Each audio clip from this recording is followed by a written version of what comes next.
Welcome, everybody. My name is Scylla, and I'm the Executive Director of New Mexico Open Elections. And this is Strengthening Democracy, a town hall series we've been hosting for a few months now.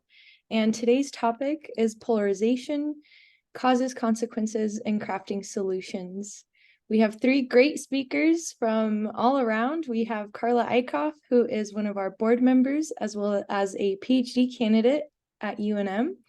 We have Professor Michael Rocca, an associate professor of political science, also at UNM. And we have Beth, Hladick, the director of research and outreach at Unite America, joining us from Denver today.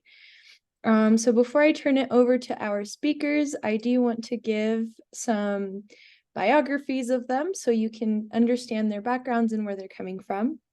So Karla is a PhD candidate of political science at the University of New Mexico, specializing in ideology and political communication. She grew up in Albuquerque and studied politics, government, and economics at Pacific Lutheran University, where she graduated summa cum laude. Karla is a skilled, prolific writer, an enthusiastic collaborator, and an engaging public speaker with experience in competitive debate and academic presentations.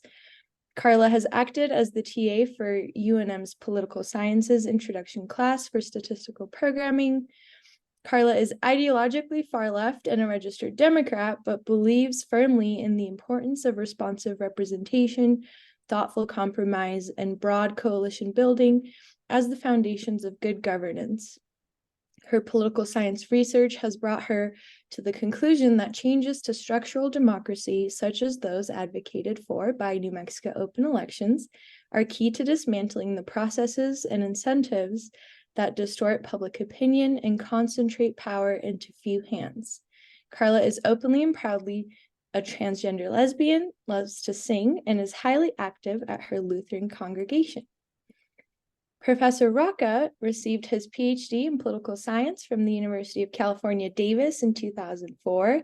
He's currently an associate professor of political science at the University of New Mexico and the director of the UNM Master of Public Policy program. Professor Rocca's subfield is American politics, and his primary research and teaching interests relate to American national institutions, particularly the U.S. Congress and money in politics. Most of his work deals with the politics of congressional position taking and campaign contributions, respectively. Professor Rocca's work appears in various academic journals. He's also an award-winning instructor who teaches graduate and undergraduate courses on American politics, the U.S. Congress, and the American presidency, which I had the honor of taking one of those classes. He's a two-time recipient of the College of Arts and Sciences Teaching Excellence Award and a recipient of UNM's inaugural Digital Literacy Innovation Award. And finally, Beth Hladick is the Director of Research and Outreach at Unite America, and she brings a national nonpartisan background to her role, having previously worked for the National Conference of State Legislatures, the Oregon State Legislature, and the U.S. Senate. Currently, she focuses on electoral policy reforms and supports state-based partners such as New Mexico Open Elections and lawmakers throughout the reform process. Beth was born and raised in rural Alaska and holds a bachelor's degree in politics from Willamette University. And so that brings us to the point where we turn it over to our speakers and start the presentation. Karla, you have the floor. All right. Thank you, Scylla, for that lovely introduction. Again, I'm Karla Eickhoff, a PhD student at the University of New Mexico and also a board member of New Mexico Open Elections. So I hope to kind of be the bridge here of someone who is both activist and academic. Just a little bit of context as to what kind of brought me here. New Mexico Open Elections' main point of advocacy, especially with respect to the semi-open primaries bill that we've been trying to get through, is kind of a voting rights-based argument that primary elections are very important in deciding the outcome of elections in general, and therefore everybody has or should have the right to vote in them no matter what their party registration is. And while that is certainly an extremely important argument that I fully support, The main argument that really drove me to want to enthusiastically accept the invite to join this board was a more overall health of democracy kind of argument. I have found in my research and reading others' research that political polarization is contributed to by this restrictive electoral system, and that maybe something we can do about it is reform it.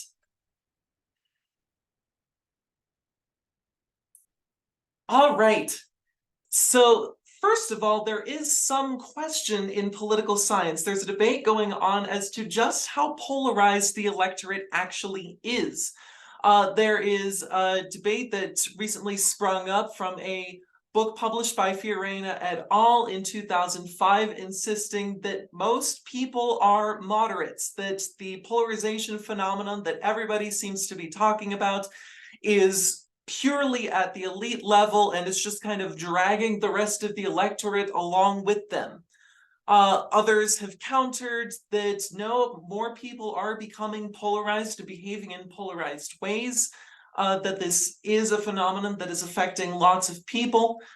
And one of the long-standing arguments that is then brought into this whole mix is a very old, very long-standing argument from the economic theory of democracy, that we have a certain distribution of ideology within America, and the parties get their votes by following wherever that ideological distribution is. Therefore, if there is a two-party system, it must be because there is a two-ideology system underlying what people actually believe.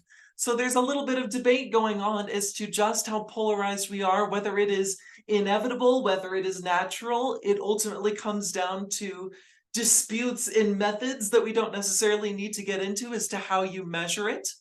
But in general, there is a sense that there is polarization going on at the public level. Whenever I'm trying to get a layperson into this debate, I simply ask, are we actually polarized, or does it only look that way because our choices are polarized? And that's what gets everybody to go, actually, I'm not sure. So intuition can kind of go both ways. Research can kind of go both ways. I tend to lean toward the counter-argument against this there is no culture war argument. I have seen the culture war firsthand. I have been affected by it as a minority. So I have seen that happen. So in response, I have started a research project, which I am hoping to publish once I've finished getting it through as my, is essentially insisting that polarization does happen and is continuing to happen, but that it is learned. It is given to us primarily by partisan media. So what I've done is I've taken the latest round of the American National Election Survey, which takes a random representative sample of American voters, or likely possible voters, and asked them a whole battery of questions about their stances on different political issues, who they voted for, who they're planning on voting for. They asked before the election as well, and all sorts of other things, from very affects everything questions like demographic information, what their stances on things are, and importantly, what sort of media they consume. It also contains a number of sillier questions. We always like to point to the fact that one of the questions on the latest ANES is whether or not the respondent has been bitten by a shark before. So all sorts of things that the ANES, the American National Election Survey, contains. And one particular reason I really love this survey is because the questions of what sort of media people consume is very, very extensive. They maintain a whole list of all of the different popular news shows that are around. And so what I did was I created a little index of how much partisan media somebody consumed by cross-referencing these shows that the American National Election Survey asks about with some nonpartisan bias raters, particularly all sides. that kind of gave an indication as to whether a given show was very liberal, sort of liberal, nonpartisan, sort of conservative, or very conservative, and created this index as to just how partisan somebody's media is, and create a little distribution of a number of how much partisan media somebody consumed. Somebody out there who responded to this survey consumes approximately 20 different highly partisan shows, and I just wonder if this person is okay. And then the other thing I did to manipulate this data was create a measure of ideological incongruity. I'm working on reworking that measure. It's a little linguistically confusing right now, but essentially, those who are further to the left of this histogram I've created are people who are totally in line with everything that their party of identification says. Every single stance that their party has, that most people in that party believe, they believe that stance. Whereas people sort of on the further end to the right on this spectrum are people who don't necessarily have all of the beliefs of their party of identification. So I expect to find a lot of people like single issue voters, sort of to the right of this distribution, people who, for instance, a conservative who really only cares about abortion. And in fact, when you grill them about other issues, you can easily get them to give more liberal responses on other issues. So they are kind of incongruous with their party. And we have this question of, okay, is their party really representing them? Then what's going on there? And ultimately, the conclusion I've made is that this question of whether or not somebody agrees with everything or just a few things that their party says is driven by a number of things, which I found in my regression results shown to the right. And most importantly, their consumption of partisan media is a very important factor in this. People learn their partisan stances from the partisan media they're consuming, they're acquiring it. So polarization is learned. My hope then, and what is kind of driving my continued hope in the advocacy of New Mexico open elections, maybe this polarization can then be unlearned under the right conditions. Moving on then to the elite side, we see many different structural democracy reasons, as well as reasons pertaining to how the parties behave as to why the deck is totally stacked against any moderate who wants to run. One of the biggest findings we have seen is that moderates don't really come out in general elections and even often in primary elections because they don't even run. They know that the deck is stacked against them, so they opt out of even entering races, which is why even by the time we see partisan primaries, these partisan primaries are primarily between very polarized people who are finding different reasons to differentiate themselves from one another. Reasons which seem substantial at the time, we often think, but then manage to consolidate very quickly once the general election starts and they all throw their lot in with their party's nominee. So moderates are totally thrown out of this equation because primary elections will edge them out. They are pushed out of the race at every turn if they don't have a very good party fit. Thus, as the two main parties' ideologies become more polarized, more and more moderates find it increasingly difficult to run. Moreover, once they reach their governmental level, if they do succeed in obtaining a governmental position, they are often forced into behaving in a partisan, polarized way anyway. DW Nominate is a measure we have in political science of showing the ideological distribution within the United States Congress based solely on how their votes shake out, whether somebody votes on party lines or whether there are certain wedge issues that can divide parties in certain places. We are able to arrange them on a line if we stick to one dimension along which ideology is arranged, or the most common way the DW nominate is calculated, we are able to put them on 2 dimensions. So here's just a comparison to show the differences in polarization and just how many votes fall along party lines nowadays. The DW nominate graph to the right shows today's Congress, the 118th, and there is a clear, huge gap.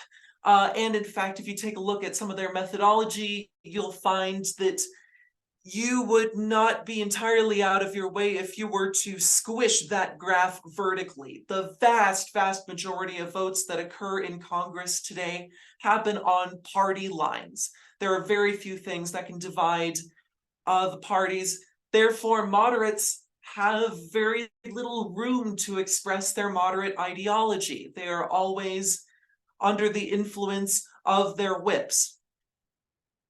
Contrast this with say the 90th Congress in the middle of the 20th century, where we see a fairly clear divide between the Southern Democrats and the Northern Democrats, which is the main thing driving the skewed shape of the DW nominate graph to the left.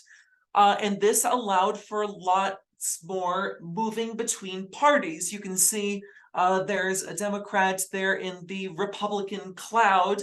I don't recall off the top of my head who that is, but it wasn't entirely crazy to see somebody crossing party lines on a lot of votes, because that is what they were called upon by their district to express. And that's something that just can't really happen in the modern system of polarized elites and what elites are required to do once they reach governmental positions. Now, the answer to this that a lot of people propose when they ask, okay, then how do we get moderate perspectives into the electoral system, is third parties. Why can't we band together and break this darn two-party system that nobody really seems to like and go outside the party structure? And I always see these hopeful attempts that get a lot of people, especially people from my ideological bent of far left people who are very frustrated with the Democratic Party's failure to be as far left as we would like.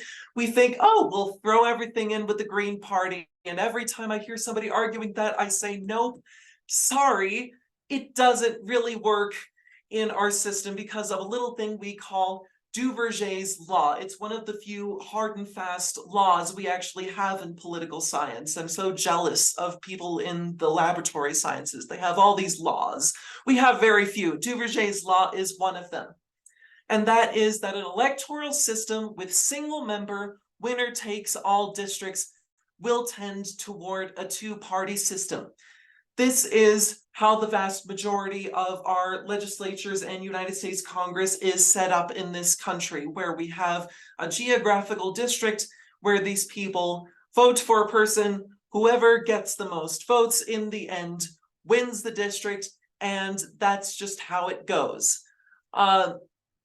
This is in contrast to, say, proportional representation systems like the United Kingdom, which make it a lot easier for somebody to get part of the vote and actually get some representation within their parliament. We don't do that here. And we can see this happening in action. There were a couple different instances in the late 20th century and late 19th century, and the early 20th century where this was tested. First instance is the Populist Party, or the People's Party, that arose in the 1890s that advocated for bimetallism, the move to a gold and silver standard as a way to bring poorer people and their interests back into the economic system. And it is pretty much the only instance since the Civil War in which a third party has actually managed to gain some substantial holdings in electoral votes and in Congress.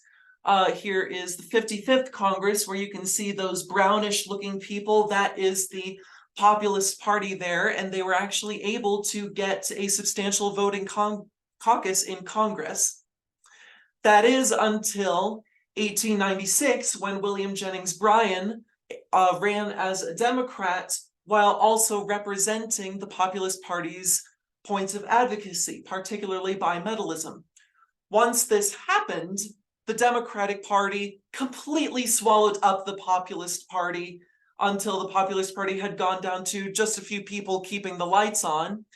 And it just became a two-party system again, because the Democratic Party knew that their best electoral strategy was to include this new point of advocacy within their platform, so they adjusted accordingly. We saw a failure for the two-party system to do this in the famous election of 1912, in which Teddy Roosevelt had a little bit of a falling out with his heir apparent, William Taft, and decided to run a third-party ticket, create the Progressive Party to run against him. This was a time when the Republican Party had a pretty darn solid hold on all of the majorities in American government.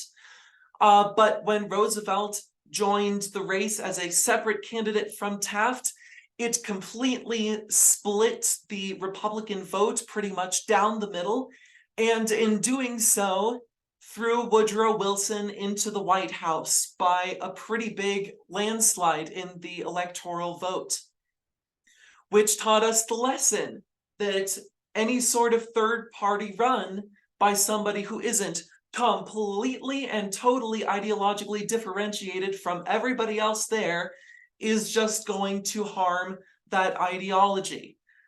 And the reason then we don't see more advocacy against the Libertarian and Green parties now is because they don't have a very popular following. But if, for instance, the Libertarian Party were to start polling 10% of the popular vote, you had better believe probably the Republican Party would panic and do everything they could to swallow up the Libertarian Party's advocacy and make sure that it doesn't split their vote, because that would certainly hand things over to the Democrats. So that's what Duverger's law does. And this creates a massive structural incentive against any moderate who tries to make a third-party advocacy and run outside of the two-party system, thus perpetuating this polarization and creating this huge structural incentive against this. So what on earth do we do about it? Well, what we can do is break the conditions that invoke Duverger's law. We break the single-member winner-takes-all system. One way we have proposed to do that we've been advocating for lately is semi-open primaries, which maybe we don't have that much evidence for or against yet. We're trying to acquire that, but could potentially allow moderates who don't have all that much party fit with their party of choice to have a greater chance in the primaries that they're running with, if more independents and decline to state voters have an easier chance at voting in those primaries. Another proposed solution is more nonpartisan styles of race, or what we call jungle primaries with runoffs, like California has started using, which also have some mixed evidence. We'll hear some more about that from Beth, but the argument is that if moderates aren't forced out of the race by this partisan primary structure, then maybe they have a better chance to make their advocacy and get more moderate voters excited, thus decreasing the polarization. Another choice that's been proposed is ranked choice voting, which would definitely break this winner-takes-all condition that causes the two-party system to be so deeply entrenched, in which somebody who is a lot of people's second choice in an election can win if there is an instance of vote splitting. This is what happened in Alaska to put Mary Peltola in office. The question then that I kind of want to ask is, do these reforms actually make a difference? At the beginning of this presentation, I talked a lot about more of the psychological side of things. We're more polarized because that's how we've been behaving, that's how our ideology is, that's how our partisan media is training us to behave. But on the other hand, it is clear that these structural incentives from how our electoral system is set up are perpetuating this more polarized structure and behavior. So then this question is, what's more important? If we were to pass these structural democracy reforms that are edging out moderates, would moderates actually start showing up? Or are moderates kept down by these more psychological and media sources anyway, and they don't have a chance to get a foothold in the hearts and minds of people anyway? So that's kind of the question I want to generally pose. And, little disclosure, obviously I'm a member of New Mexico Open Elections, so I am certainly of the opinion, based on what I have seen, that removing these structural barriers can open the door to less partisan polarization. But that isn't necessarily a belief that's backed up by a whole lot of definite empirical consensus. The evidence goes both ways. So I want to take some time to consider that. So thank you very much. I kind of want to open up the panel now to comment from my lovely colleagues. What do we think?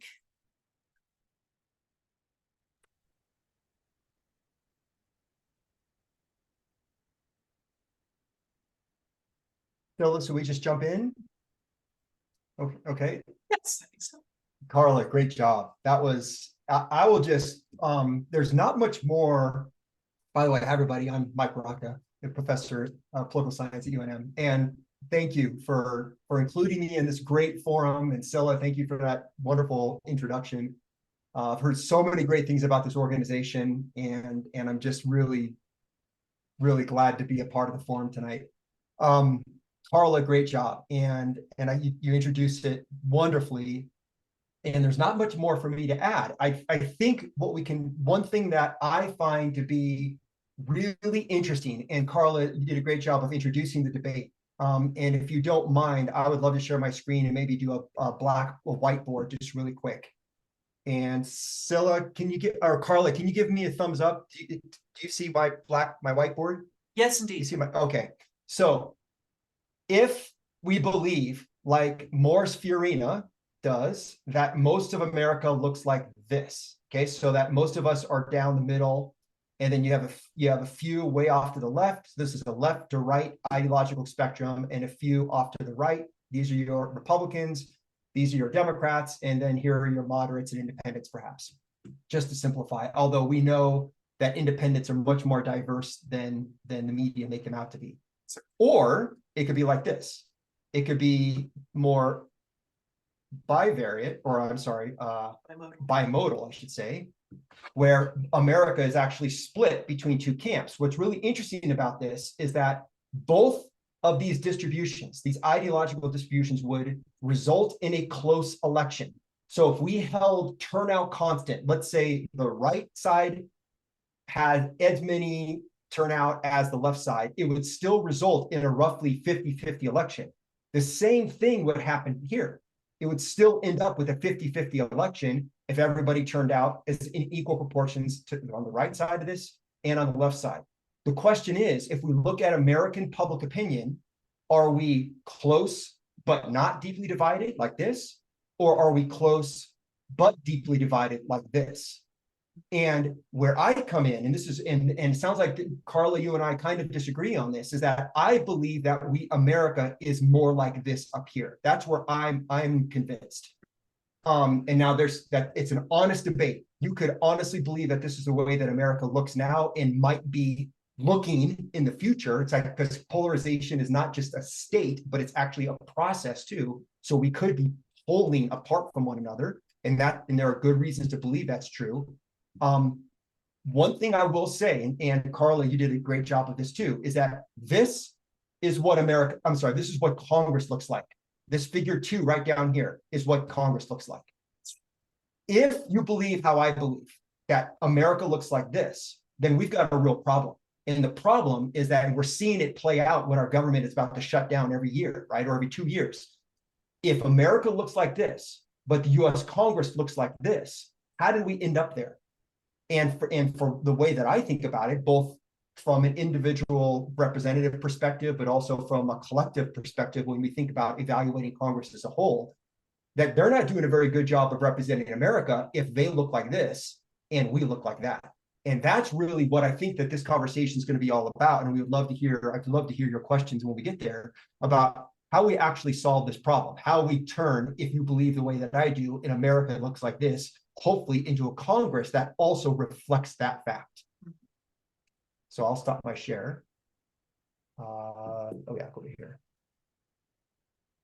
And some of those ideas that we'll be talking about and that Beth will be talking about, those institutional reforms are great ways to do it.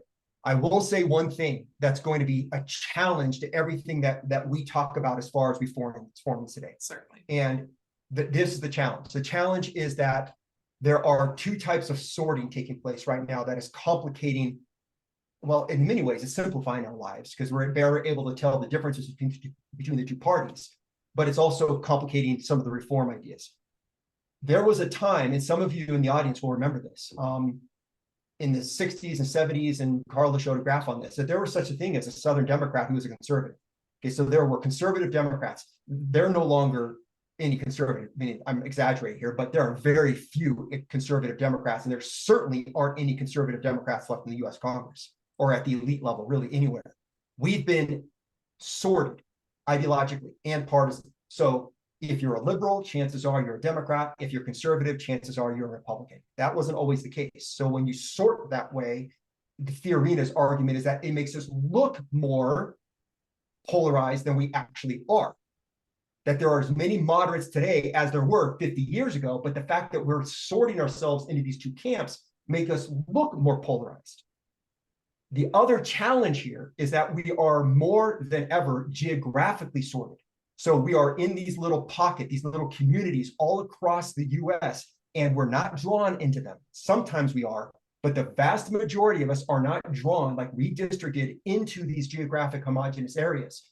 It's usually jobs that are taking us to particular areas, and then the economic conditions and ideology go really well together right now. So chances are, if you live near UNM, you're going to be left of center. And maybe if you're in the Sandia Heights, you're going to be right of center, right? We've geographically sorted ourselves all across the US. So when we talk about reforms, particularly as you get more and more local, we have to think about, wow, well, there's only so much that ranked choice voting is going to be able to do in a community that's made up of 90% of Republicans or 90% of Democrats. So there's something structural happening in American politics that is explaining what's happening, in addition to the sorts of rules that Karla was mentioning that we're excited to talk about today, and other things that are happening, of course, in American politics and in social media would be one example of that. Okay, but there's something fascinating happening in America all across the map when it comes to geographic sorting.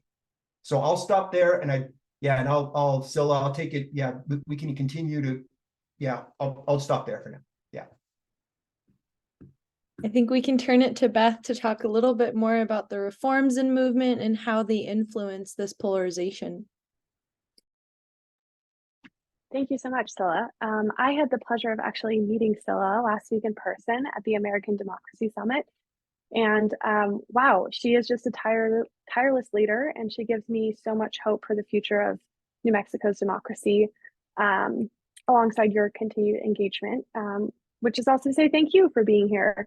None of the progress of the reform movement is possible without engaged voters like yourself.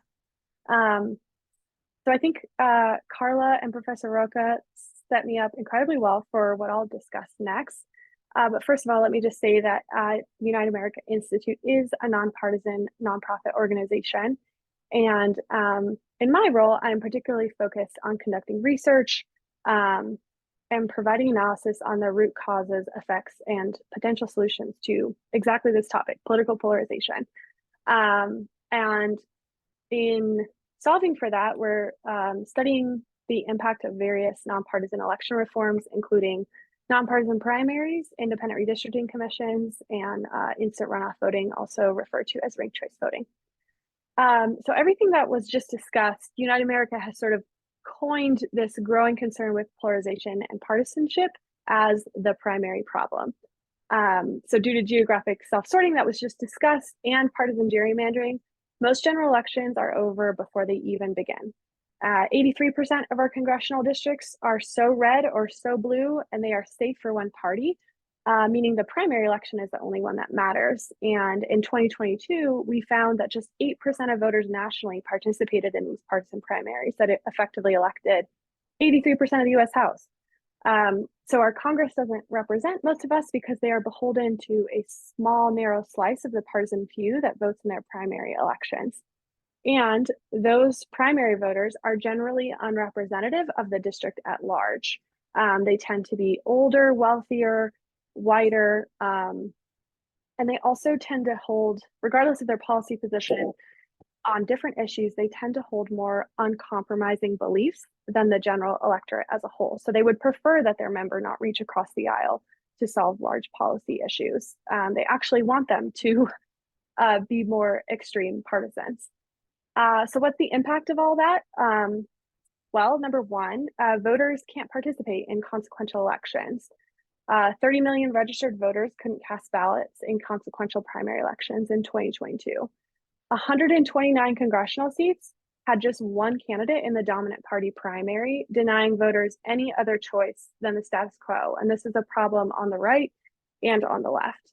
And to Karla's point, we don't have many moderate options on the ballot. Moderates don't want to run. They forgo running entirely because they don't see a path to victory. We also think that partisan primaries distort representation. I mentioned that they hold views that are different than the electorate as a whole. And they fuel division and dysfunction in our politics. Research finds that elected officials alter their governing behavior to appeal to their primary voters.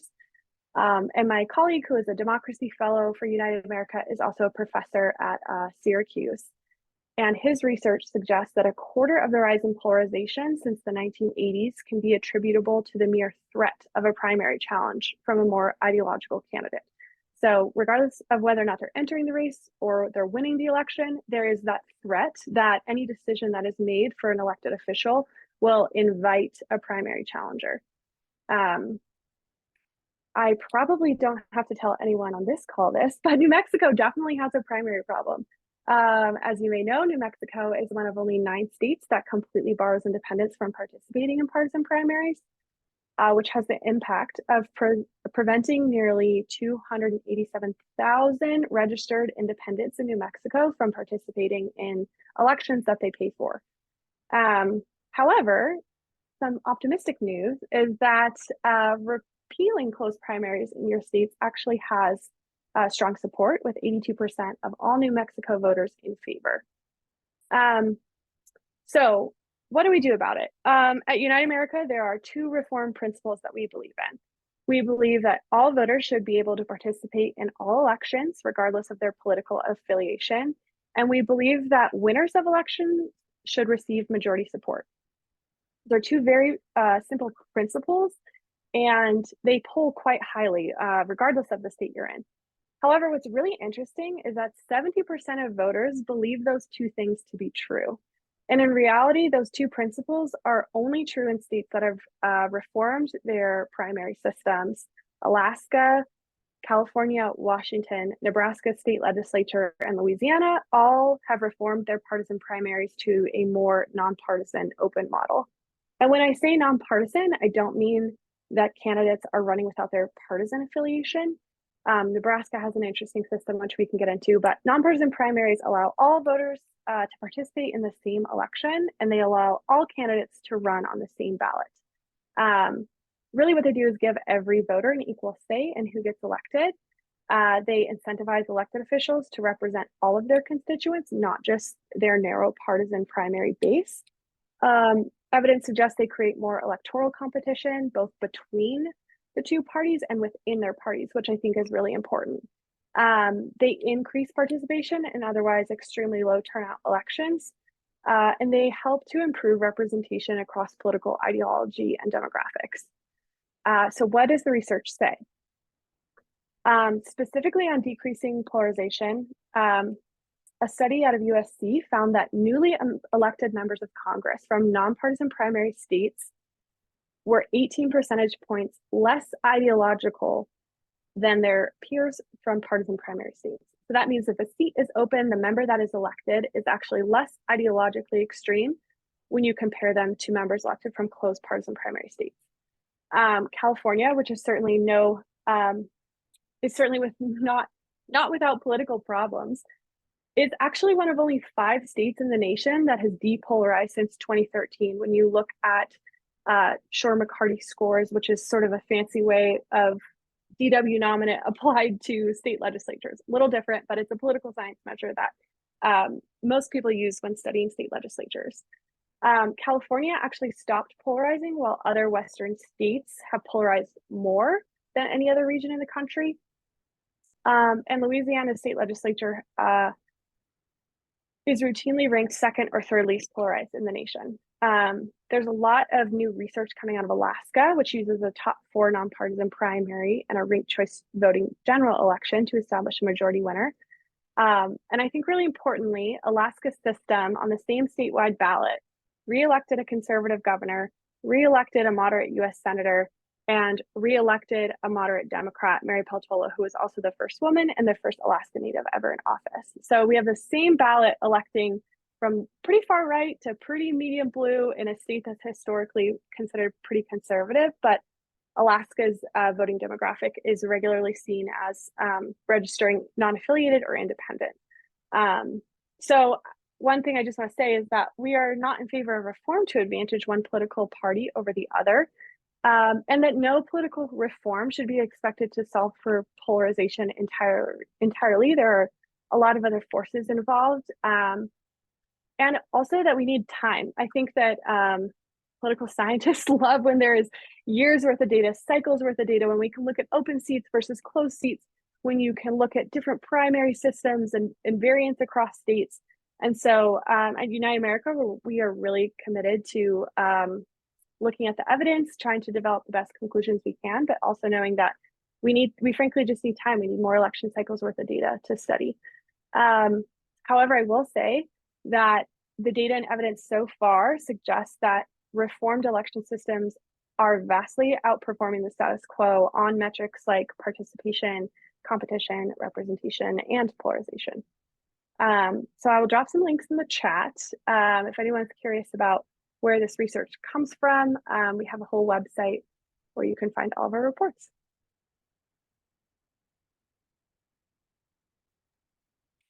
So I am so glad you brought up those results of your research, because I was thinking with respect to the effect of nonpartisan races in particular.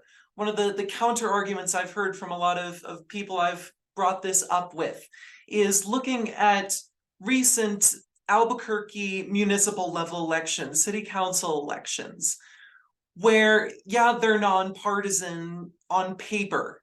But if you do your homework before you go into the polls, you know who the Republican is, you know who the Democrat is.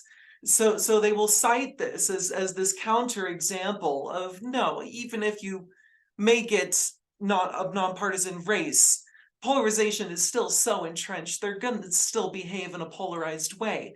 So I'm wondering then if this is where we bring up this question of it takes time.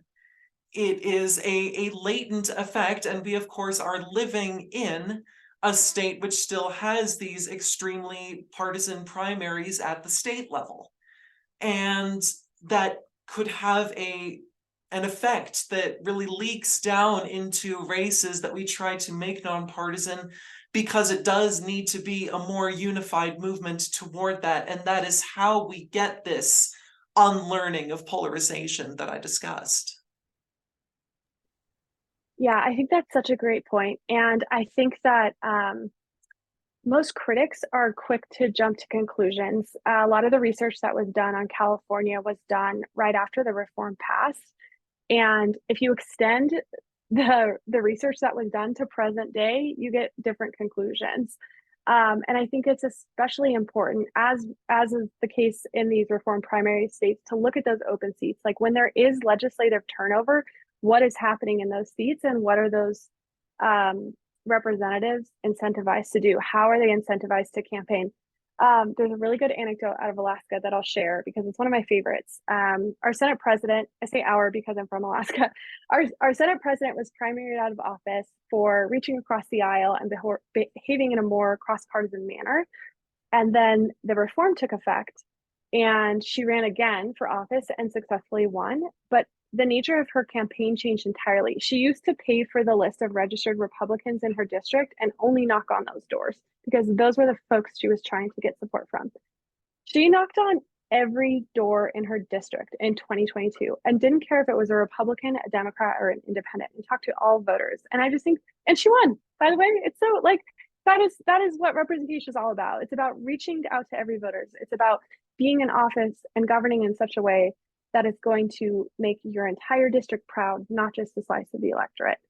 And then the one thing I want to say on hidden party labels. So Nebraska, which I mentioned earlier, doesn't have party labels for their state. They have a unicameral Senate.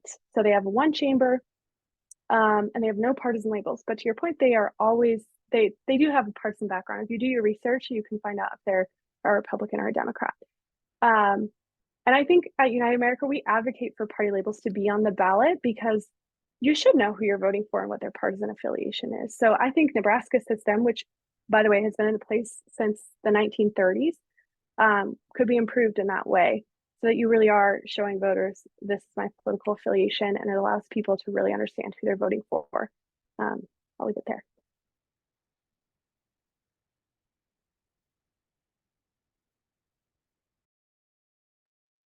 Awesome. Well, I think this is a great segue into questions and answers, and we already have a hand up. Cliff, you have the floor. Thank you very much. Appreciate all three of you speakers. Just a slight correction and a comment. As of the and I know several of you know this, as of the 2022 primary, we opened up our primaries a little bit.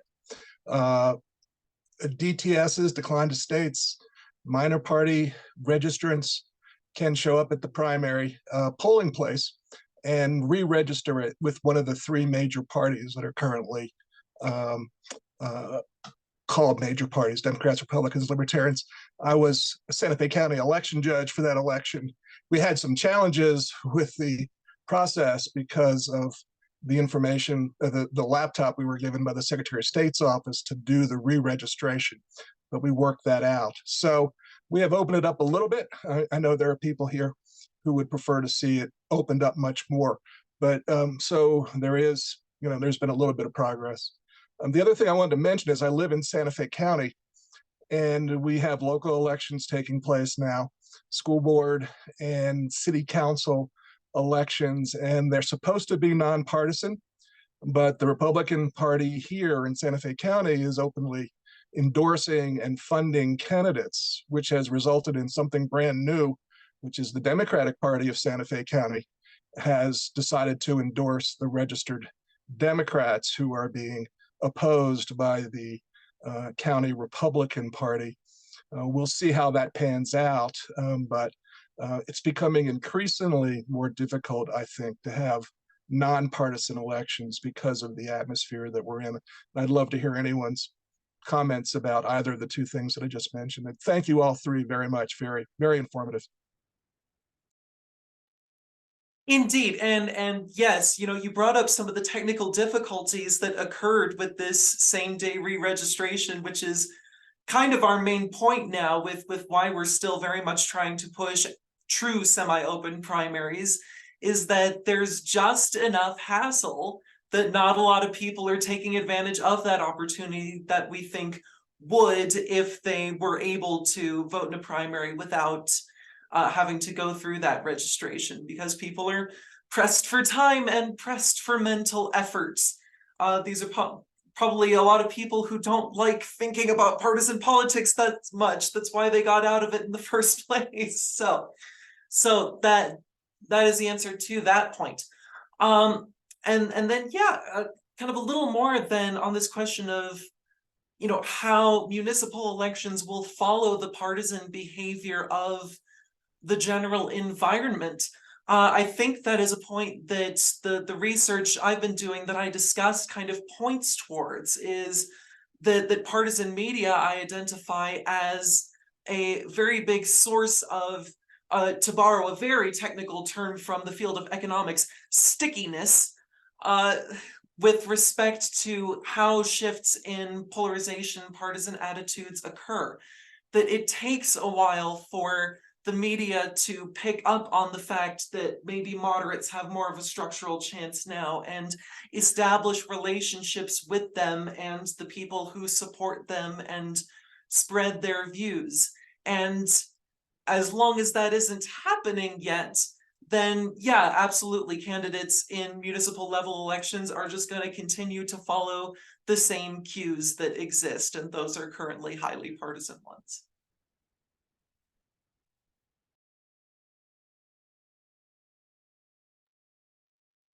Any other questions, Mr. Rick and Trudy?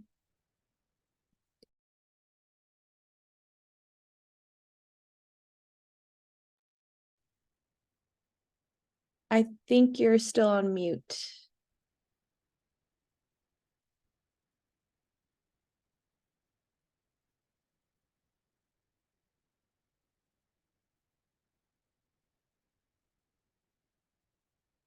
All right, back to Cliff for now, and then we'll try to figure out the technical difficulties. I just wanted to add to Karla's comments that I've been an election judge here in Santa Fe County since 2006, the 2006 primary.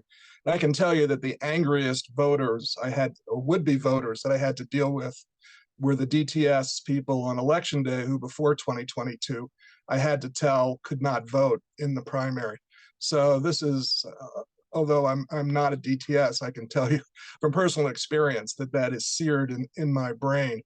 And so, while I understand the purpose of the primary supposedly for the major parties to choose their candidates to face off against each other in the general election, I understand that there's value in opening it up to have more participation, because heaven knows we need more participation in our voting process, probably to save our democracy at this point. Personal opinions, but thank you for sharing that, Karla.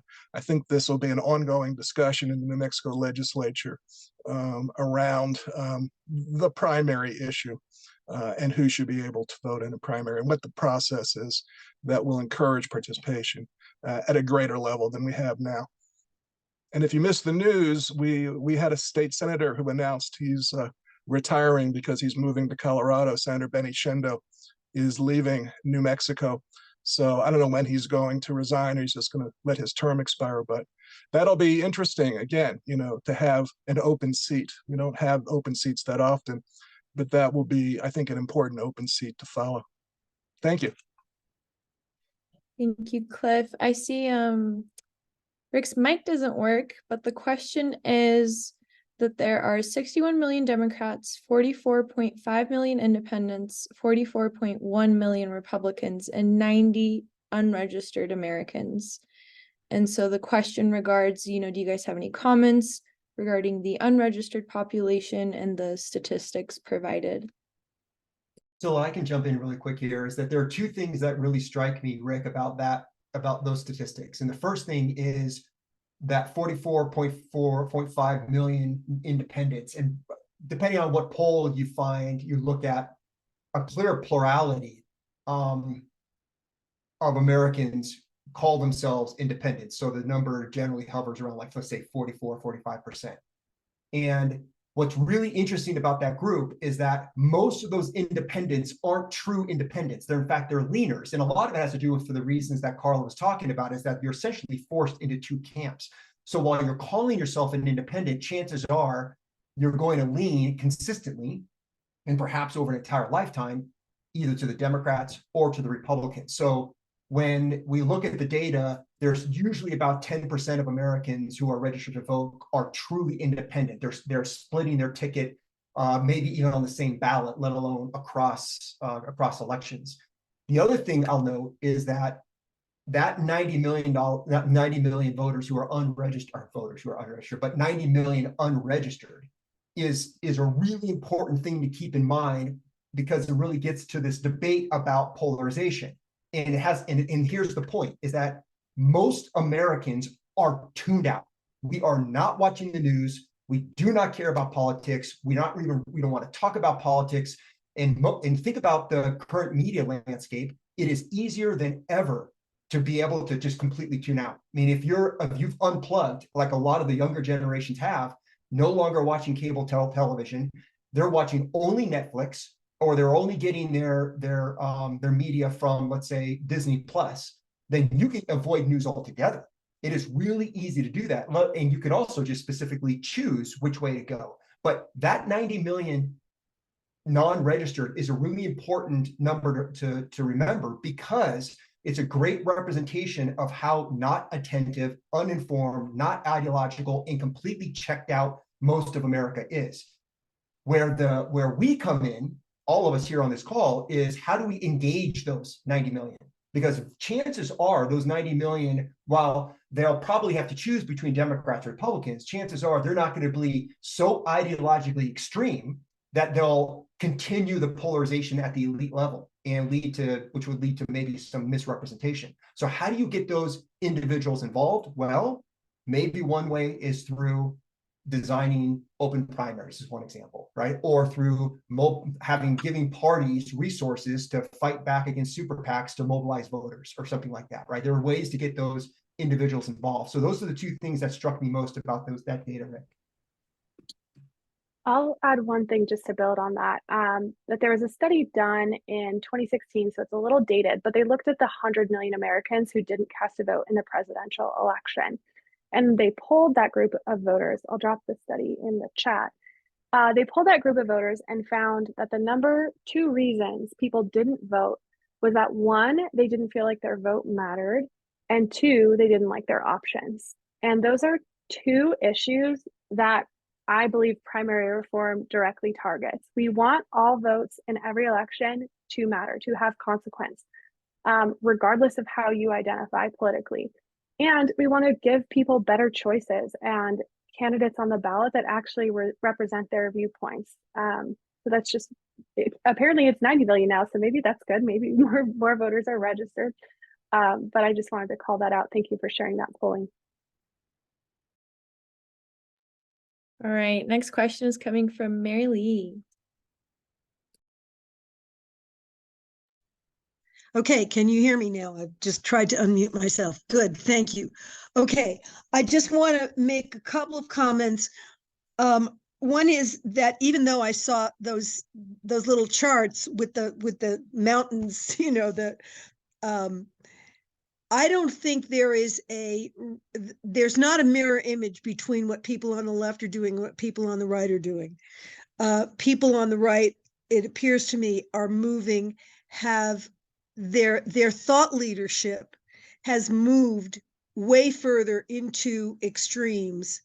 And it's not reciprocal, it's not mirror image. If you're trying to analyze all this stuff methodically, you've got to take that into account, that there are 2 very different ways of approaching the whole system that are being followed. You know, I happen to think that one of them is considerably nastier and dirtier than the other, but that, you know, aside from my own personal opinion, I just note the lack of reciprocity. The other thing is, because I do watch a fair amount of news, and one of the great frustrations that I have is that the conversation on the news, or I should say the talk and opinion channels, cable channels, talks as if there are only Republicans and Democrats and ignores the independents completely, as if they don't matter. And that by itself, aside from the polarization of the channels themselves and the opinions that they hold, that is also a driver. The fact that they're ignoring this great mass of people who are not necessarily in the center, I recognize, but who are other than those 2 polarized groups. That was just the comment that I wanted to make. Thank you. And in some cases, even actively hostile to them. Yes. Yes. That is definitely the case. And indeed, I can confirm from a political science standpoint that, yes, by and large, the right is the bigger part of what's driving polarization. You know, Scylla introduced me at the top of this as somebody whose beliefs are far left, but it is worth noting I'm far left here. I am not far left in Europe. Uh-huh. Well, yes, absolutely. And, you know, and what is considered far left is actually just being driven by the right going further and further into extreme positions. But I think that's not the nature of tonight's discussion. So I only wanted to bring it up parenthetically. It is certainly relevant context, yes. Yeah, thank you. That's all for me. Thanks very much. I appreciate this discussion very much. Thanks, Marilee. There's additional comments from the speakers in the chat for you. Bob. Yeah, thanks. This has been a great conversation. Thanks so much to all three presenters. It's so exciting, too, to have the great attendance that we've got going here. I'm a registered independent. I served in the legislature as a Democrat. And I wanted to react to Michael's comment that mimics a lot of supposed political science research that shows most independents are actually either Republicans or Democrats, almost in sheep's clothing. And I guess my reaction is that the more polarized we get, where the parties are further and further and further apart, that independents are going to kind of logically latch on to one over the other. And if the parties were less extreme, I think we'd see independents pick and choose much more than they do. We don't really have liberal Republicans anymore like we used to from Massachusetts or New England. We don't really have more conservative Democrats from the South, as Michael mentioned. So I'd kind of like to hear all three of the panelists' reactions to what I say. Do you really believe that independents are actually sort of Republicans or Democrats who don't want to commit, which is kind of the popular belief amongst much of the research, or do you think that they're picking one over the other as a reflection of the polarization that exists? Do you have any thoughts on that? I will say that just based on the numbers shown in the American National Election Survey, when merely asked about this, there is a surprisingly even distribution of the way they ask this is, okay, you know, do you identify with the party? They split those apart. And then of the independents, they ask, okay, but even if you are an independent, is there one party you tend to lean toward? And based on that simple self-reporting measure alone, we get almost exactly a third of them saying they lean left, a third of them saying they lean right, and a third of them saying they are truly independent. So if we trust that self-reporting measure, that is about the even distribution there is of how independents really behave. Thank you. Excuse me, may I add one more thing? There was something that occurred here in Albuquerque, or around the state actually, a couple of months ago, that I found a very, very inspiring event, and I will simply call it to your attention. It's called the National Civics Bee, and it is a little contest that is being started aimed at middle school students. They're piloting it. This year was the second year, and they've piloted it in 7 states, I think, of which New Mexico is one of those states. And the structure of it is focusing on local issues that these middle school students are able to articulate about, because part of it involves actually giving a little speech. And I think that I was very, very impressed with the nature of this thing. I would encourage all of you to take a look at it, because one of the things everybody's talking about is the need for education. And this is a pretty good little driver. You know, it's on a small scale at the moment, but I encourage all of you to look it up. National Civics Bee. Thank you. And Michael and Beth, do you have a reaction to what I said? I think, if I heard you correctly, Bob, that I don't think the two things you said are mutually exclusive. I feel like that what's happening is that the group of independents that we're talking about, that we're trying to attract here, you know, at least in the primaries in the state, in this conversation today, are much more diverse than I think the media makes them out to be, as I said earlier. I don't think we can call, and that first article from 538 that I just posted in the chat window is it has a wonderful figure that shows you just how all over the ideological map independents are. They're not actually all moderates. And then they're forced to choose. So chances are, if you're a more market-oriented, let's say, independent, you're going to go with the Republicans consistently. And if you're, let's say, more egalitarian, then you're going to go with the Democrats more consistently. So you're forced to choose between the two camps. But here's the thing, and there's a reason that 45% of America is calling themselves independents. Like, there's something about the two-party system that they're literally rejecting. Right? I'm going to take the trouble of registering to vote because I want to participate, but I'm not going to choose either one of the two parties. And I think that's meaningful. Like, I think there's something really important about that. And they're not the fact that a plurality, so many Americans are not willing to identify with either one of the two parties is a real knock on the two-party system. That we need to provide them with another option. There is something really meaningful about being attached to a particular party. It's meaningful. It's important. And it's important. Let me tell you this. It's important to democracy. And the fact that so many reject that, I think, is a problem. I think it's a problem for the system. Ditto. I was going to say something very similar. And I think what's also really, I dropped some new polling in the chat from Pew a couple of minutes ago. And I think what's also really important in addition to that is that these voters have a desire for a new party or some other political home, yet they have considerable skepticism that having more parties in politics would solve for everything. So it's a real catch-22 that most people say, I don't feel represented by the parties. I'd like more political parties. But then there's sort of a push and pull there. If you want more political parties, I think you have to sort of, and we could maybe have a future topic about proportional representation, because I bet Karla would bring a lot to the table on that as well. But in a proportional representation system, you'd likely have to have more extreme parties in addition to maybe welcoming a more moderate centrist party. So it's a really interesting dichotomy, but I think that we'll continue to debate whether independents are truly independents for the rest of time in political science. Thank you. Robert, you have the floor. Hi, thank you.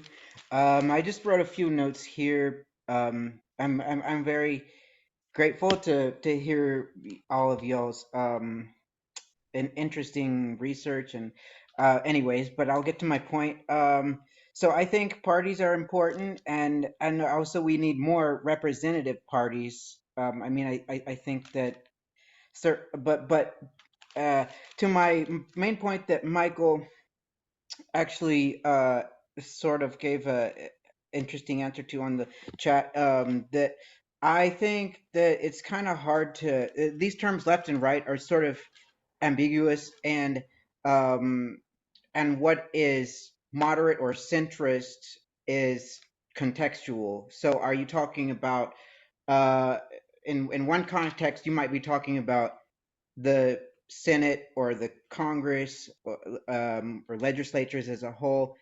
You might be talking about voters who regularly vote, or just registered voters, or the entire population. And that's a very can give you very different answers. So I just thought that was something that was important to know, and I wasn't exactly sure where those where all of that data came from, about where people sit on the political spectrum, because like, is that just based on an average of historical Congresses, what the average of left versus right is, and who determines that, and or is that based on what the average of the American people is? And because I think that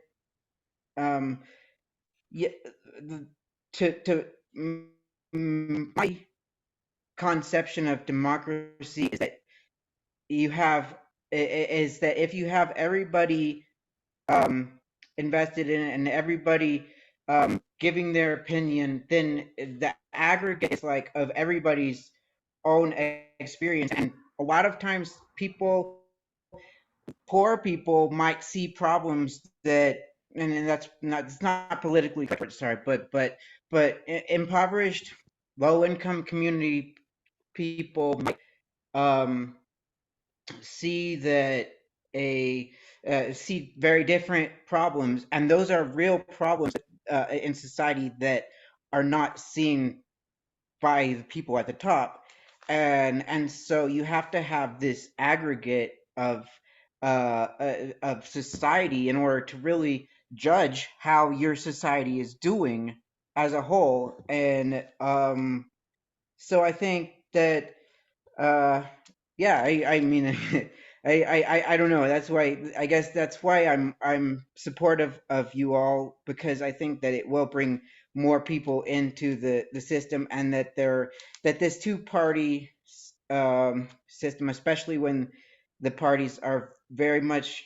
controlled by capital and not individuals, with in the aggregate, is very destabilizing, because those at the top don't actually see what the real problems are. They might not want to see it, or they might not actually see it, whatever the deal is. But I think that people can see farmers can see that they're that the environment is changing, and they could register that.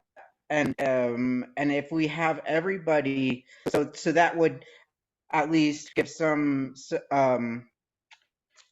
say towards what we should do about climate change, maybe. And if we have everybody in the process, it's going to, in my opinion, lead to a better outcome for everybody. But so I sorry if I went too long, but I really think it's cool that y'all are still doing this, because I was following you all a few years ago, and I haven't been to any of these yet. But I would like to know how those studies, how they determine what is left and what is right, because I think that's a very contextual analysis. But yeah, thank you.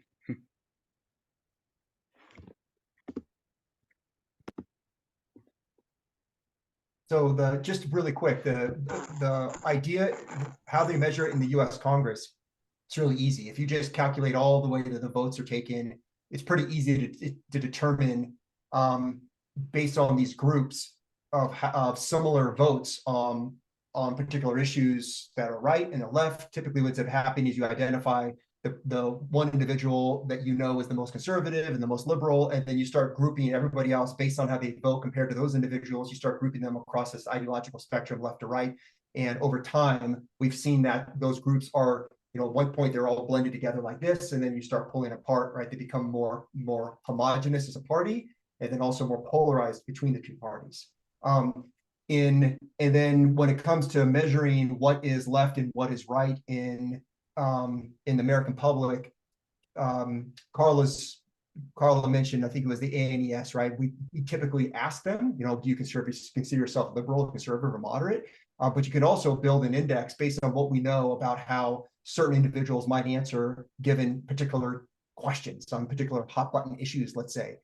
But your more general point, particularly about the, well, even works in Congress, is a really interesting one, Robert, because it is clear that American public opinion is not unidimensional. Okay, it's multidimensional. It's nuanced. It's complicated. You can't capture it from a left or a right dimension, and particularly given how inconsistent we are on public opinion, right? You can most Americans might believe that the federal government is too big, and yet demand certain services stick around, right? Those don't really go hand in hand. Much like right now in the U.S. Congress, where most of the U.S. Congress is in fact highly homogenous and polarized, we're seeing a function of how multidimensional the Republican Party is right now in Congress, which is leading to this fight over Speaker McCarthy's job, essentially, right? It's a fight over different dimensions, which includes things like trade policy, be one example, or how big the federal government should be, or how much money we should be spending. But you think about trade policy as one example. President Trump has turned trade policy in the Republican Party on its head, right? There's a real division where it used to be relatively homogenous.